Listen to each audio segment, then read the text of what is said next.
So all these agents, although they're pretty targeted, we still see a lot of resistance, either from the get-go, what we call primary resistance, meaning the patient does not respond to the treatment, or secondary resistance, meaning patients essentially will develop progression at some point of time.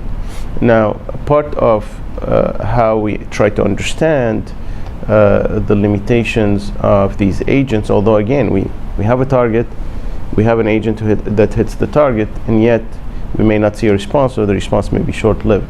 So how do we essentially curb on that and try to understand for future development? One, we understand that cancer may have multiple drivers. Two, we also do understand that when cancers become resistant to an agent, that there are other drivers that may have essentially moved to be the predominant driver, and one or multiple.